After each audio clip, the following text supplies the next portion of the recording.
नमस्कार दोस्तों, मैं एक बार फिर आपके सामने हूँ डॉक्टर सीमा पांडे, एक इनफर्टिलिटी एंड आईवीएफ स्पेशलिस्ट। आज हम लोग बात करने वाले हैं एक बहुत ही कॉमन यूट्राइन ग्रोथ या ट्यूमर की, जिसको हम फाइब्रॉयड कहते हैं। और वो फाइब्रॉयड किस तरह से आपकी फर्टिलिटी को अफेक्ट करता है, क्या वो वाकई आपको इनफर्टाइल बना सकता है, इसके बारे में हम लोग बात करने जा रहे हैं। जैसा कि मैं अक्सर आपको बताती रहती हूँ कि बहुत सारे हमारी बीमारियां हैं शरीर में, स्पेशली गायनी से रिलेटेड जितनी हमारी हैं, इनफर्टिलिटी करती हैं, वो अधिकतर लाइफस्टाइल रिलेटेड है। ये फाइब्रॉयड एक तरह का ट्यूमरस ग्रोथ है। आपकी बच्चेदानी की जो दीवार होती है वो 3 लेयर की बनी होती है, और उसमें से जो मस्कुलर लेयर होती है, जब कभी भी उसके अंदर ग्रोथ होने लगती है, वो दीवार की कुछ कोशिकाएं अचानक से तेज़ी से बढ़ के एक गोले का रूप ले लेती हैं, तो उसको हम फाइब्रॉयड कहते हैं। और ये फाइब्रॉयड जो है आपके यूट्रस के किसी भी पार्ट में हो सकता है। वो पार्ट आपकी बच्चेदानी की दीवार है। अधिकतर उसकी उत्पत्ति बच्चेदानी की दीवार से होती है, लेकिन आगे चल कर के वो बच्चेदानी के अंदर जहाँ पे बच्चा रुकता है वहाँ भी पहुँच सकती है, और जिस जगह पे बाहर की तरफ दीवार पे या बच्चेदानी के मुंह, जिसको हम सर्विक्स कहते हैं, वहाँ तक भी जा सकती है। तो इस फाइब्रॉयड को उसी के आधार पर हम अलग अलग भागों में विभाजित करते हैं। जो फाइब्रॉयड बच्चेदानी के दीवार में अंदर ही रहता है उसको हम इंट्राम्यूरल फाइब्रॉयड कहते हैं, और जो फाइब्रॉयड वहाँ से खिसकता हुआ बच्चेदानी में एंडोमेट्रियल कैविटी में आ जाता है, जहाँ पे बच्चा रुकता है, तो हम उसको सब म्यूकोजल फाइब्रॉयड कहते हैं। क्योंकि जो एंडोमेट्रियल की लाइनिंग सॉफ्ट होती है एंड वो म्यूकोजल टाइप ऑफ लाइनिंग होती है, तो जो उस लाइन को क्रॉस कर देता है उसको हम सब म्यूकोजल फाइब्रॉयड कहते हैं। मैं इस मॉडल को लेने गई थी, इसलिए इतना अंधेरा हो रहा था, सॉरी। आज संडे है, सब कुछ बंद था। तो मैं आपको दिखा रही हूँ, ये जो ग्रोथ है ये बच्चेदानी की दीवार है। इसको मायोमेट्रियम कहते हैं, इस पूरे लेयर को। ये ऊपर इसको सिरोजा कहते हैं, और अंदर की इस जगह की लेयर को एंडोमेट्रियम कहते हैं। फाइब्रॉयड की उत्पत्ति इस जगह पे मस्कुलर कोशिकाओं से होती है। जब ये बाहर की ओर निकल करके बाहर की तरफ बढ़ता है तो इसको हम सिरोजल या सब सिरोजल फाइब्रॉयड कहते हैं। जब ये बढ़ करके ये अंदर की ओर बच्चेदानी में जहाँ बच्चा रुकता है उस तरफ चली जाती है तो इसको हम सब म्यूकोजल फाइब्रॉयड कहते हैं। और जब ये दीवार में ही रहता है तो इसको इंट्राम्यूरल, म्यूरल मीन्स दीवार, उसके अंदर रहता है तो उसको हम इंट्राम्यूरल फाइब्रॉयड कहते हैं। अधिकतर फाइब्रॉयड जो हमारे अंदर होते हैं, जो हमको कोई परेशानी नहीं करते हैं, वो सब सिरोजल होते हैं, इस सब एरियाज़ में होते हैं। वो फाइब्रॉयड जो यहाँ पे इंट्राम्यूरल हो, बहुत बड़ा हो, या इस झिल्ली के जितनी नज़दीक वो गांठ होती है उतना ज़्यादा वो हमको प्रॉब्लम करती है। मैं यहाँ आपको एक बात बताती चलूँ कि ये गांठ कैंसरस नहीं होती है, इसके कैंसर में तब्दील होने के चांसेस हज़ारों में एक को होता है, तो इसलिए बहुत ज़्यादा घबराने की बात नहीं होती है। ये गांठ कभी कभी यहाँ सर्विक्स पे पाई जाती है तो इसको सर्वाइकल फाइब्रॉयड कहते हैं। गांठ की लोकेशन के आधार पर वो आपको दिक्कतें देती है। कभी कभी ये गांठ खिसक करके इधर ब्रॉड लिगामेंट में चली जाती है, या यहाँ से उसकी एक डंठल निकल जाती है, वो पेट में घूमता रहता है, उसको हम वॉन्डरिंग फाइब्रॉयड कहते हैं।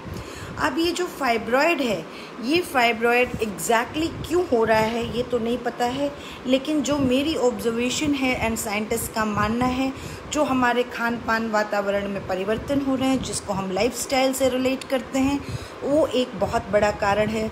उसके अलावा उसकी वजह से हमारी बॉडी में हार्मोनल डिस्टर्बेंसेस होते हैं, और आपकी बॉडी में जब जब ईस्ट्रोजन का लेवल बढ़ जाता है और उसके साथ आपका कुछ जेनेटिक प्रीडिस्पोजिशन होता है, कुछ लोग की मम्मी को होता है, बुआ को होता है, तो उसके होने के चांसेस ज़्यादा होते हैं। लेकिन ये कम्प्लीटली जेनेटिक नहीं है, ये ज़्यादातर इन्वायरमेंटल है, हमारी लाइफस्टाइल से रिलेटेड है।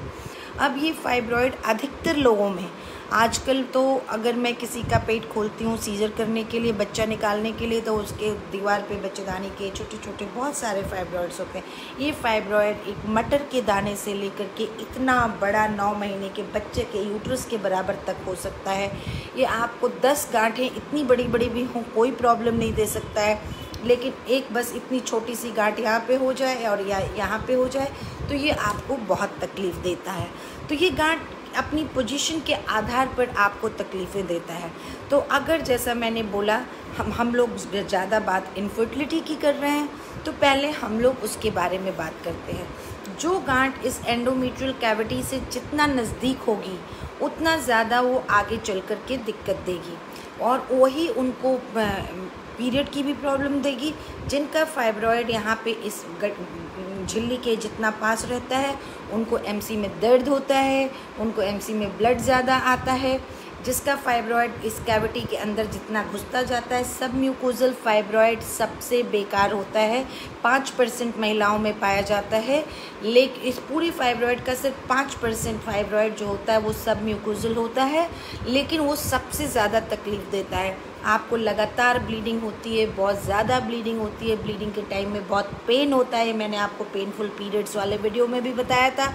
उसके अलावा यही जगह बच्चा रुकने की है, तो जब कभी भी फाइब्रॉयड यहाँ पे रहता है तो वो बच्चा को रुकने में दिक्कत करता है, तो उसको प्रेगनेंसी नहीं होती है। यही गांठ अगर यहाँ पे हो जाए तो ये दोनों ट्यूब की जगह है। ये देखा गया है कि फाइब्रॉयड अपने आप में आपकी अंडा बनने की क्षमता को ख़राब नहीं करता है, किसी और चीज़ को अफेक्ट नहीं करता है, लेकिन अगर ये गांठ यहाँ और यहाँ हो गई तो ये ट्यूब को ब्लॉक कर देता है। दीवार में जितना एंडोमेट्रियल कैविटी की तरफ हो गई, इस कैविटी का शेप बदल देगी, तो अंडा और बीज आपस में मिल नहीं पाएंगे। नॉर्मली जो बीज को चलना चाहिए वो ऊपर की दिशा में चलना चाहिए, तो वो बीज ऊपर की दिशा में ना चल के टेढ़ा मेढ़ा चलेगा, तो वो ट्यूब में नहीं पहुंचेगा। ट्यूब में नहीं पहुंचेगा तो वो अंडे से नहीं मिलेगा और आपको गर्भ रुकने में प्रॉब्लम होगी। लेकिन मेजॉरिटी ऑफ 10% लोगों को सिर्फ फाइब्रॉयड से इनफर्टिलिटी होती है, बाकी 90% लोग फाइब्रॉयड के साथ कंसीव भी करते हैं। कभी कभी किसी को मिसकैरेज हो सकता है, लेकिन वो बहुत ज़्यादा फर्टिलिटी पे अगर इन जगहों पे नहीं है तो प्रॉब्लम नहीं करता है। तो इसलिए हम लोग फाइब्रॉयड को एक बहुत मेन कारण इनफर्टिलिटी का नहीं मानते हैं, जब तक कि उसकी ऐसी लोकेशंस ना हो। अब ये फाइब्रॉयड की लोकेशन के हिसाब से वो अधिकतर मैकेनिकल कारणों से आपको इनफर्टाइल बनाता है। उसके अलावा जो ये दीवार में बड़ा सा फाइब्रॉयड है, अगर ये माना जाता है कि बड़े फाइब्रॉयड दीवार में होने के साथ साथ किसी को मिसकैरेज होता है, तो उसका रीज़न होता है कि जो खाना पानी बच्चे को मिलना चाहिए वो सारा खाना पानी वो गांठ खा जाती है, जिसकी वजह से आपको मिसकैरेज हो जाता है। बच्चा पेट में सडनली कभी कभी ख़राब हो जाता है। तो ये है फाइब्रॉयड। और फाइब्रॉयड नॉर्मल लोगों में, जिन लोगों को प्रेगनेंसी नहीं चाहिए होती है या जो कुंवारे होते हैं, उनको जैसा मैंने बताया कि अगर दीवार में बड़ा फाइब्रॉयड है तो वो आपको पेन देता है, इरेगुलर ब्लीडिंग देता है, हैवी ब्लीडिंग देता है। अगर वो सब म्यूकोजल है यहाँ पे तो वो आपको जो है इरेगुलर इंटरमेंस्ट्रुअल ब्लीडिंग के साथ बहुत सिवियर पेन और बहुत सिवियर ब्लीडिंग देता है। कभी कभी फाइब्रॉयड जो होता है वो जितना बड़ा होता है उसके अंदर डीजेनरेशन होता है या वो गलता है। जब जब उसके अंदर एक रेड डीजेनरेशन प्रक्रिया होती है, जब जब वो होती है तो वो बहुत पेनफुल होती है। महिला को अचानक से बहुत तेज पेन होता है, तो उस पेन से में कभी कभी इतना हो जाता है कि उसको एडमिट करना पड़ता है। लेकिन वो कोई भी घबराने की बात नहीं है। अगर ऐसा आपको पेन हो रहा है, पेन किलर वगैरह दे करके आप आराम हो जाते हैं। अब यहाँ से दो चीज़ें हैं, फाइब्रॉयड में क्या सिम्टम्स होते हैं, कैसे आपको पता चले कि आपको फाइब्रॉयड हो सकता है और आपको डॉक्टर से मिलने की ज़रूरत है। आप अगर अभी तक माँ नहीं बनी हैं, आप प्रेगनेंसी प्लान कर रही हैं, आपको पता है कि आपको फाइब्रॉयड है, तो आपको क्या करना चाहिए और किन लक्षणों के आधार पे आपको सस्पेक्ट करना चाहिए कि आपको ऐसा हो सकता है।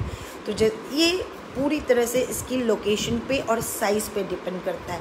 अगर यहाँ पे बहुत बड़ा पीछे की दीवार में फाइब्रॉयड है तो ये पीछे यहाँ पे दोनों पेशाब की यूरेटर नलियाँ, किडनी से एक पाइप आती है जो आपके ब्लैडर या पेशाब की थैली को जाती है, जिससे किडनी यूरिन बना करके सारा ब्लैडर में भेजती है और वहाँ से आपको फिर यूरिन निकलता है, पेशाब निकलती है जब आपको लगता है। तो अगर ये उसको कंप्रेस कर रहा है उन नलियों को, तो वो किडनी में सूजन करेगा, आपको पेट में हेवीनेस लगेगा, आपके खाने की नली को दबाएगा तो आपको खाना हजम नहीं होगा, आपको भूख नहीं लगेगी, आपको कभी कभी पेशाब रुक सकती है। अगर बहुत ज़्यादा बड़ी ग्रोथ हो गई, आगे की तरफ ग्रोथ है तो उसने ब्लैडर को दबा दिया तो आपको रिटेंशन ऑफ यूरिन हो सकता है।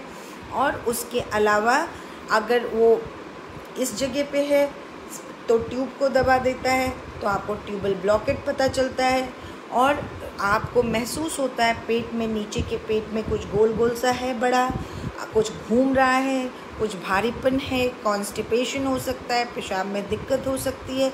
उसके साथ साथ आपको मासिक में इर्रेगुलर और हैवी ब्लीडिंग हो सकती है, पेनफुल मेंसेस हो सकते हैं। तो ये तो इसके लक्षण हो गए। इनमें से कोई भी लक्षण लगातार कई महीने तक अगर आपको रहता है, आपका पीरियड आता है 2 या 3 ही दिन रहता है, लेकिन इतना जाता है कि आपको कम से कम 10-10 पैड बदलने पड़ जाते हैं, इतना तेज़ क्रैम्पिंग होती है कि आप घर का कोई काम नहीं कर पाती हैं, तो ऐसे में आपको अपने डॉक्टर की सलाह अवश्य लेनी चाहिए। और अगर आप माँ बनने की तैयारी कर रही हैं और ऐसा कोई लक्षण है तो आपको तुरंत अपने डॉक्टर की सलाह लेकर के एक अल्ट्रासाउंड कराना चाहिए और उससे ये चीज़ क्लियर होगी। तो ये तो हो गए लक्षण।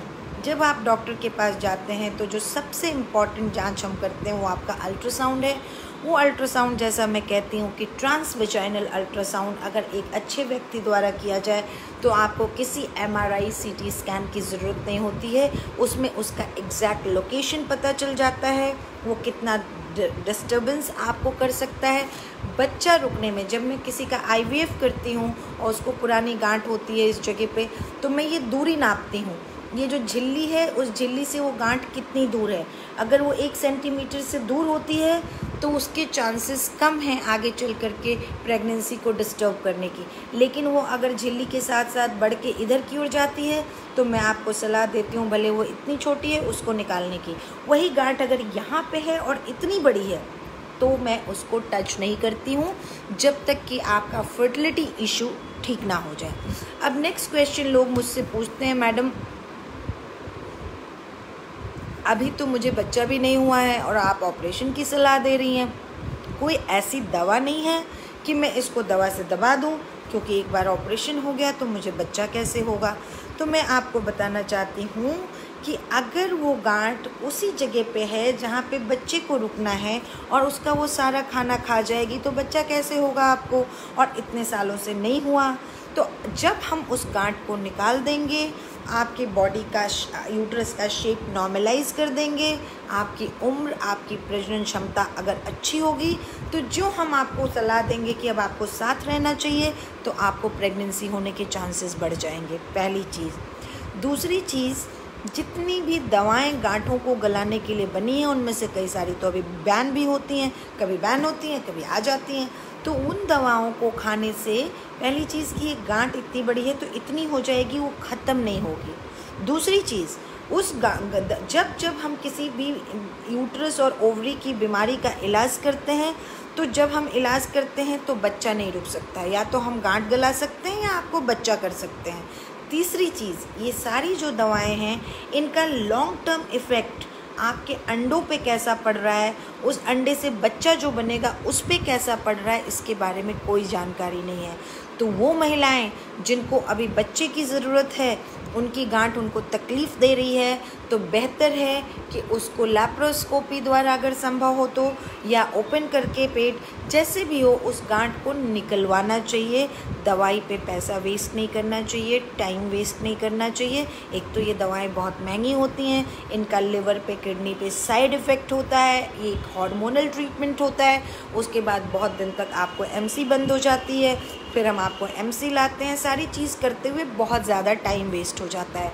तो वो गांठ, वो कौन कौन सी गांठें हमको निकालने की ज़रूरत है?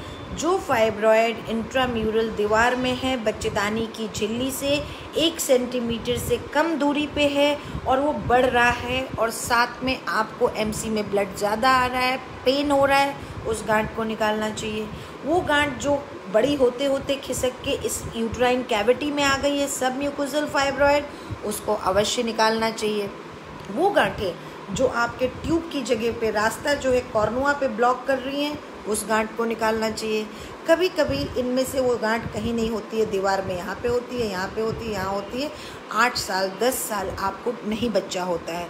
तो लिटरेचर ये कहता है, साइंस ये कहता है कि वो महिला जिसकी में कोई भी और बीमारी का पता न चल पाए, जिसकी वजह से उसको बच्चा नहीं हो रहा है और उसके अंदर गांठ है दीवार में बच्चेदानी के, तो हमें उस गांठ को निकाल देना चाहिए। उसकी प्रेगनेंसी के चांसेस बढ़ते हैं। और ऐसा जो मेरे मरीज़ देख रहे होंगे जिनके गांठें मैंने निकाली हैं और उनको मातृत्व सुख प्राप्त हुआ है, बहुतों को तो बिना किसी IVF के, मैक्सिमम लोगों को बिना IVF के अपने आप बच्चा रुक गया या 1-2 बार दवाई देने से रुक गया है, तो उन्हें मेरी ये बात समझ में आ रही होगी।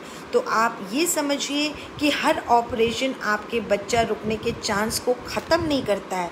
बहुत सारी सर्जरीज़ ऐसी हैं जो करने के बाद आपके माँ बनने के चांसेस बढ़ जाते हैं। मैं पेरेंट्स को, आपके इन-लॉज़ को ये समझाना चाहती हूँ कि गांठ के ऑपरेशन की अगर सलाह डॉक्टर देता है, अगर वो एक्सपर्ट है, वो अपनी चीज़ों को समझ रहा है, तो उसमें हिचकिए ना। हाँ, कोई आपको ओवरी निकालने को कह रहा है तो मैं बिल्कुल भी नहीं कहूँगी। और यूट्रस में से गांठ निकालने का मतलब यूट्रस निकालना नहीं होता है। तो ये तो हो गया कि उसको कैसे वो दिखता है, उसकी जांच में हम अल्ट्रासाउंड करते हैं। कभी कभी वो गांठ बहुत नीचे तक पहुंची होती है, बहुत बड़ी होती है, ऐसा लगता है कि वो यूरेटर्स में पूरा घुसती जा रही है, बहुत ज़्यादा दबा रही है, तो कभी कभी MRI की ज़रूरत होती है। बहुत रेयर, 10 साल में मैंने 1 या 2 पेशेंट का MRI किया होगा गांठों के लिए, वो भी पेशेंट की रिक्वेस्ट पे या कुछ VIP मामला होगा। Otherwise most of the time fibroid की पहचान हमको ट्रांसवेजाइनल अल्ट्रासाउंड से बहुत अच्छी से हो जाती है। इसके ट्रीटमेंट का फर्स्ट एंड फॉरमोस्ट तरीका है ऑपरेशन करना। ऑपरेशन में दूरबीन द्वारा जो गांठें इस यूट्राइन कैविटी के अंदर हैं, उनको हम नीचे से हिस्ट्रोस्कोप डाल के, उसको हम हिस्ट्रोस्कोपिक मायोमेक्टमी कहते हैं, उससे निकालते हैं जो गांठें 50% या उससे ज़्यादा यूट्राइन कैविटी में हैं। जो गांठें दीवार में हैं 50% या पूरी तरह दीवार में हैं, उनको हम लैप्रोस्कोपी द्वारा निकालते हैं, जिसमें हम पेट से दूरबीन डाल करके निकालते हैं। मिनिमल चीरफाड़ होती है। हमारा एम होता है कि जो आपकी यूट्रस की इंटीग्रिटी जितनी ज़्यादा बनी रहे, जिससे आपको माँ बनने में दिक्कत ना आए। उसके अलावा जो दवाएं हैं, दवाओं को कभी कभी हम प्रेफर करते हैं जिन लोगों को छोटी गांठ होती है, उन महिलाओं को जिनकी उम्र 40 के ऊपर हो गई होती है, जिनको बच्चे की ज़रूरत नहीं होती है और वो ऑपरेशन के लिए फ़िट नहीं होते हैं, उन लोगों को हम सलाह देते हैं कि गांठ निकालिए। 5वीं चीज़ एक और बहुत इम्पॉर्टेंट मैं आपको बताना चाहती हूँ। कई बार कुंवारी लड़कियाँ मेरे पास आती हैं जो पेट दर्द के लिए अल्ट्रासाउंड कराने गई होती हैं, उसमें छोटी सी गांठ दिखा देता है और फिर वो गांव में जाती हैं, अपना अल्ट्रासाउंड डिस्कस करती हैं, किसी को भी दिखाती हैं, गांव के डॉक्टर को, या धरी बाप रे आपको तो गांठ है, आपको तो तुरंत जा कर के ऑपरेशन कराना चाहिए। तो मैं आपको कहना चाहती हूँ कि हर फाइब्रॉइड को इलाज की ज़रूरत नहीं होती है।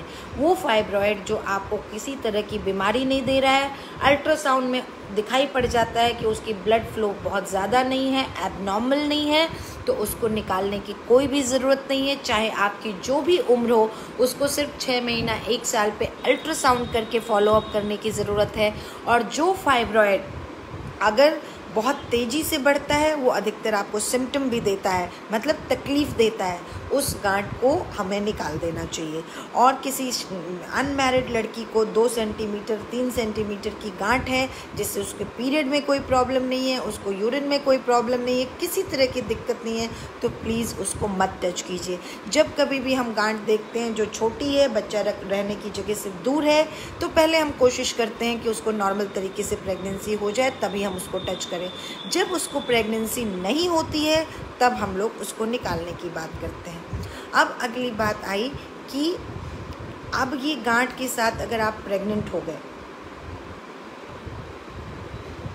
प्रेगनेंसी में पहले 3 महीने में ये गांठ बढ़ सकती है, लेकिन अधिकतर देखा गया है कि गांठ 3 महीने के बाद बढ़ना बंद हो जाती है। क्यों बढ़ सकती है?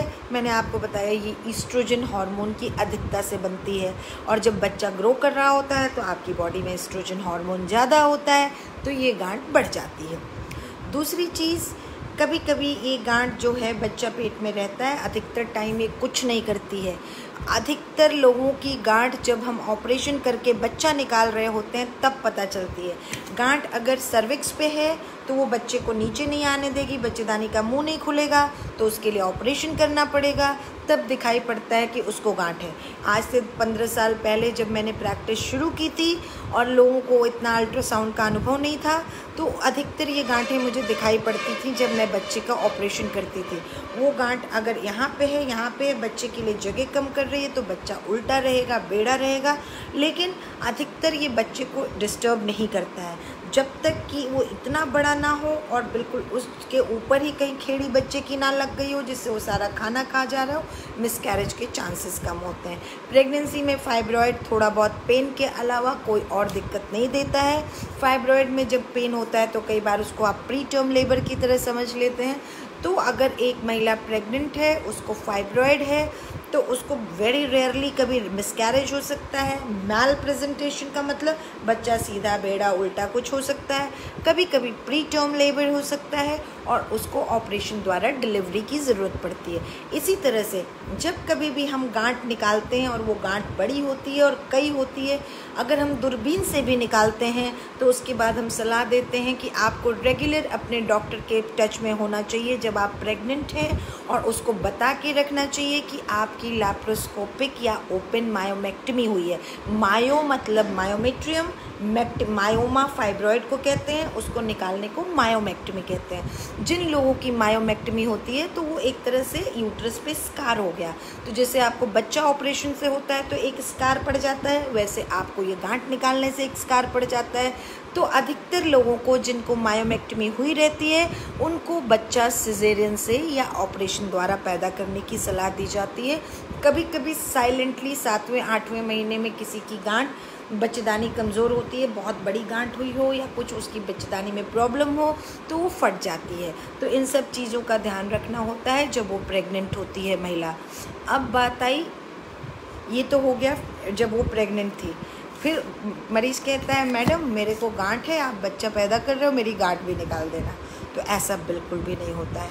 हम लोग कोशिश करते हैं, देखो माँ बनना ज़िंदगी में आपको एक ईश्वर नई ज़िंदगी देता है, हमारे बड़े बूढ़े कहते हैं। तो इसलिए जब हम आपका बच्चा पैदा कर रहे होते हैं, आपके शरीर की पूरी नॉर्मल फिजियोलॉजी जब आप माँ बनने वाली होती हैं तो बदली होती है। आपके हार्ट को नॉर्मली जितना ब्लड देना चाहिए उससे 1.5 गुना 2 गुना उसको सप्लाई करनी पड़ रही है। आपकी बॉडी के इम्यून सिस्टम पूरा बैठा हुआ है क्योंकि उसको उस बच्चे को सपोर्ट करना है। आपकी सारी एंटी इन्फ्लेमेटरी डिफेंस सिस्टम सब कुछ गड़बड़ हो रखा है। तो हम बच्चा पैदा करने के वक्त सिर्फ उतना ही करते हैं जितना ज़रूरी होता है, उसके अलावा हम कुछ भी टच नहीं करते हैं। एक बार आपको डिलीवरी हो जाती है, आप बिल्कुल नॉर्मल हो जाती हैं। अगर उसके बाद आपकी गांठ सिकुड़ती नहीं है, कई लोग की गांठ अपने आप श्रंक कर जाती है ब्रेस्ट फीडिंग के दौरान, अगर ऐसा नहीं होता है और बाद में आपको उससे दिक्कत होती है तभी हम उस गांठ को निकालते हैं। तो ये तो हो गया इसका मैनेजमेंट। अब अगला प्रश्न होता है मैडम ऐसा हम क्या खाएं कि हमको गांठ ना बने। तो जो डाइट का प्रिंसिपल मैं बार बार आपको बताती आई हूँ, जो डाइट हरी साग सब्जी और फल में रिच है वो एंटीऑक्सीडेंट्स देगी, एंटी इन्फ्लेमेटरी होगी और आपकी बॉडी की रोग से लड़ने की क्षमता को बढ़ाएगी, प्रो इम्यून होगी। ऐसी हर डाइट फाइब्रॉयड में भी चाहिए। तो आपके खाने में जितनी हरी साग सब्जियां, रंगीन फल सब्जियां हो उतना अच्छा है। खाने से पहले 1 प्लेट कलर्ड सब्जी, सलाद और फल का आप पहले कच्चा खा लीजिए, उसके बाद खाना खाइए। खाने में आपके जितने तरह के अनाज होंगे गेहूँ चावल के अलावा, वो उतना ज़्यादा तरह तरह के vitamin, calcium, minerals, fats, omega 3 fatty acids, ये सारी चीज़ें आपको देंगे। वो सारा इस फाइब्रॉयड की ग्रोथ को रोकेगा। आजकल एक बहुत इम्पॉर्टेंट फाइंडिंग पाई गई है, वो ये जिन महिलाओं के शरीर में कैल्शियम और विटामिन डी की कमी होती है उनको ये गांठ बनने की संभावना ज़्यादा होती है। तो एक बार गांठ निकल जाती है, ऑपरेशन हो जाता है, 10-15 दिन में जब दवा बंद होती है तो इन महिलाओं को मैं कैल्शियम और विटामिन डी पे रख देती हूँ। आज ही मैं एक बहुत इंटरेस्टिंग डाइट के ऊपर रिसर्च पढ़ रही थी और उसमें कहा गया कि जो लोग वेजिटेरियन हैं, नॉर्मली आपकी बॉडी को किसी भी सप्लीमेंट, विटामिन, कैल्शियम की ऊपर से ज़रूरत नहीं होती है। अगर आपके खाने में हर तरह के फ्रूट्स की, वेजिटेबल्स की, अनाजों की, दालों की मात्रा, दूध, दही की उपलब्ध है। लेकिन विटामिन डी एक ऐसा विटामिन है कि जिसको हमको ऊपर से सप्लीमेंट की तरह लेना होता है। जो लोग वेजिटेरियन हैं, जो लोग मीट मछली नहीं खाते हैं, उन लोगों को विटामिन B12 ऊपर से लेना होता है, कभी कभी फॉलिक एसिड लेना होता है। मैं उन लोग की बात नहीं कर रही हूँ जो इनफर्टाइल हैं, जिनको मिसकैरेज होता है। एक नॉर्मल इंसान को ऊपर से विटामिन डी और B12 के अलावा किसी विटामिन का सप्लीमेंट खाने की ज़रूरत नहीं होती है, अगर आप अपने खाने में वो सारी चीज़ें रखें। उसके अलावा आपको स्ट्रेस फ्री रहने की ज़रूरत है, आपको अपना स्लीप सही से करने की, नींद की मात्रा ठीक से रखने की ज़रूरत है, इमोशनली बहुत ज़्यादा डिस्टर्ब नहीं होना चाहिए आपको, और आपको स्मोक करते हैं, तंबाकू खाते हैं तो उन चीज़ों से दूर रहना चाहिए। तो आपकी ये गांठ जल्दी नहीं बनेगी। जिन लोगों को फाइब्रॉयड होता है उनकी बॉडी में फाइब्रॉयड या गांठ बनने की टेंडेंसी होती है, तो उस टेंडेंसी को ब्रेक करने में ये डाइट, कुछ योगाज़ हैं, सूर्य नमस्कार है, कुछ एक्सरसाइजेज़ हैं, वो सब करने से आपकी बॉडी की इम्यून सिस्टम स्ट्रेंथन होती है और आपकी बॉडी की चीज़ें पता नहीं किस तरह से होती हैं, साइंस इसको पूरी तरह से क्लैरिफाई नहीं कर पाया है। लेकिन कुछ योगासनास हैं और ये डाइट हैं जो रिपीटेड फाइब्रॉयड आपकी बॉडी में बनने से रोकते हैं। तो यहाँ पे मैं रिकैप करना चाहूँगी।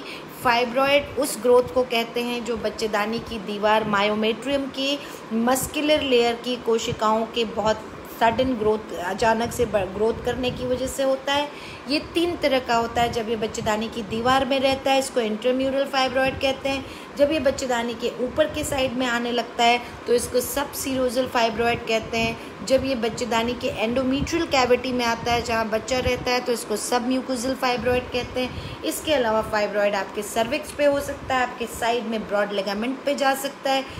इंट्राम्यूरल फाइब्रॉयड जब आपके इस कॉर्नुआ पे दोनों पहुँच जाता है तो आपकी ट्यूब को ब्लॉक कर सकता है। नॉर्मली फाइब्रॉयड आपकी फर्टिलिटी पोटेंशियल को प्रभावित नहीं करता है, आपके ओव्यूलेशन को प्रभावित नहीं करता है, लेकिन यूट्रस का शेप बदल के या ट्यूब को दबा करके वो अंडे और बीज को आपस में मिलने से रोक देता है। या अगर भ्रूण बन गया तो भ्रूण को अच्छी तरह ग्रो नहीं होने देता है। अगर फाइब्रॉयड बहुत बड़ा है तो वो खाना पीना सारा खा जाता है, जिससे बच्चे की ग्रोथ नहीं होती है, मिसकैरेज हो जाता है। अगर कई सारे फाइब्रॉयड इधर उधर पड़े हुए हैं, कई अलग अलग शेप और साइजेस के, तो ऐसे में जब आपको प्रेगनेंसी होती है तो प्रेगनेंसी में बच्चा टेढ़ा हो सकता है, बेड़ा हो सकता है, आपको समय से पहले थोड़ा दर्द हो सकता है। एक रेड डिजेनरेशन कंडीशन है जो प्रेगनेंसी में ज़्यादा पाई जाती है। तो जब फाइब्रॉयड बीच से गलता है तो वो पेन करता है, लेकिन कोई भी ख़राब बात नहीं है। फाइब्रॉयड प्रेगनेंसी के साथ लगभग 3 महीने तक ग्रो करता है, उसके बाद उसका साइज़ नहीं बढ़ता है प्रेगनेंसी के साथ अधिकतर लोगों में। फाइब्रॉयड के कैंसर में बनने के चांसेस हज़ारों में 1 को होते हैं, इसलिए हर फाइब्रॉयड कैंसर नहीं बनाता है। उसको तुरंत, जो आपको पता चले कि आपके अंदर मटर भर का फाइब्रॉयड है या सुपारी के बराबर फाइब्रॉयड है, आपको घबरा के तुरंत दवाई, सुई, ऑपरेशन के बारे में नहीं सोचना चाहिए। वो फाइब्रॉयड जो आपको सिम्टम देता है, सिर्फ उस फाइब्रॉयड को इलाज की ज़रूरत होती है। बाकी सारे फाइब्रॉयड्स को आप 6 मंथली या 1 ईयरली फॉलोअप अल्ट्रासाउंड द्वारा करते हैं। अगर उसमें सडन ग्रोथ होती है, उसका कलर, डॉपलर कलर फ्लो बढ़ जाता है, तो उसको हम तुरंत निकाल के जांच के लिए भेजते हैं। जब कभी भी आप प्रेगनेंसी प्लान कर रहे हैं, आपके अंदर फाइब्रॉयड है, उसका साइज़ बहुत बड़ा है, वो आपको बार बार ब्लीडिंग दे रहा है, आपको प्रेगनेंसी नहीं हो रही है, आपको पेन हो रहा है, तो उसको ऑपरेशन द्वारा, प्रेफरेबली लैप्रोस्कोपी, हिस्ट्रोस्कोपी द्वारा निकलवाने की ज़रूरत है। उसको दवा द्वारा गलाने की ज़रूरत नहीं है। इन दवाओं के लॉन्ग टर्म साइड इफ़ेक्ट्स होते हैं। उन दवाओं को खाते हुए प्रेगनेंसी आपको हो गई तो उसको मिसकैरी करना पड़ता है, वैसे तो होती नहीं है, और फिर कई साल लग जाते हैं उससे बाहर निकल करके फिर बच्चा करने में। तो सबसे क्विकेस्ट और सेफेस्ट वे है फाइब्रॉयड के साथ प्रेगनेंसी करने का कि उस गांठ को आप निकाल दें। फाइब्रॉयड के साथ अधिकतर सिर्फ 5 से 10 महिलाओं में फाइब्रॉयड की वजह से इनफर्टिलिटी होती है, बाकी लोग को नॉर्मल तरीके से सब कुछ बच्चा वगैरह होता है। अगर आप चाहते हैं कि आपको फाइब्रॉयड कम हो तो आप अपने खाने में antioxidant rich, anti inflammatory rich जितनी हरी साग सब्जी, फल, ड्राई फ्रूट, सीड्स, जितनी चीज़ें मैं अपने डाइट वाले वीडियो में बताया है मैंने, वो सारी चीज़ों को खाने की कोशिश कीजिए। फिज़िकली एक्टिव होना बहुत ज़रूरी है। कुछ योगा प्राणायाम कुछ से करना ज़रूर मत भूलिए। अल्कोहल और स्मोकिंग और या किसी भी फॉर्म में आप तंबाकू खाते हैं तो उसको खाना बंद करिए। रिलैक्स रहिए और स्ट्रेस फ्री रहिए। आपके अंदर सब कुछ अच्छा रहेगा। मुझे उम्मीद है कि फाइब्रॉयड से रिलेटेड जितनी आपकी भ्रांतियाँ थी उनको मैंने दूर किया होगा। अगर आपको ये वीडियो पसंद आया तो इसको अपने दोस्तों, अपने सहयोगियों के साथ शेयर करना मत भूलिएगा। और अगले हफ्ते फिर एक टॉपिक के साथ हम मिलेंगे। अगर आपकी इस टॉपिक से रिलेटेड कोई चीज़ मैं नहीं बता पाई हूँ, इस चैट लिंक में आप पूछ सकते हैं। अगर आप चाहते हैं कि किसी पर्टिकुलर टॉपिक पे मैं बात करूँ तो वो बात करने के लिए आप इसमें लिख सकते हैं। दोस्तों, कोविड फिर से बहुत तेज़ी से बढ़ रहा है। पिछले साल मुझे अपने किसी भी मरीज़ में कोविड पॉजिटिव क्लियर कट नहीं मिला था, लेकिन अभी इस पिछले 15 दिनों में मेरे 5 से 10 पेशेंट जिनकी मुझे जानकारी है और उनकी पूरी फैमिली कोविड पॉजिटिव हो गई है। तो ये जो सेकंड वेव, हम 1 साल पहले जहाँ थे आज हम फिर वहीं पहुँच गए हैं। जो ये सेकंड वेव है, हो सकता है कि इसकी सिवियरिटी कम हो गई हो, लेकिन इसकी स्प्रेडिंग पावर बहुत ज़्यादा है। पूरे इंडिया में कहीं भी हॉस्पिटल के बेड्स नहीं खाली हैं, बहुत सारी दवाएं अवेलेबल नहीं हैं। तो आप लोग को सेफ़ रहने की ज़रूरत है। घर से तभी निकलिए जब बहुत ज़रूरी है। मास्क पहन के निकलिए, दूरी बना के रहिए। भले आपको वैक्सीन लग गई हो ना लगी हो, और वैक्सीन जहाँ मिल रही हो जितनी जल्दी हो सके उसको लगाने की कोशिश कीजिए। इस बीमारी से लड़ने का तरीका सिर्फ और सिर्फ मास्क और सोशल डिस्टेंसिंग है। उसको स्ट्रिक्टली फॉलो कीजिए और बिना काम के घर से बाहर मत निकलिए। आज के लिए इतना ही। उम्मीद है कि आप सब लोग अच्छे से होंगे। Have a very safe week ahead and good night. Shubha khair. Bye bye. See you again.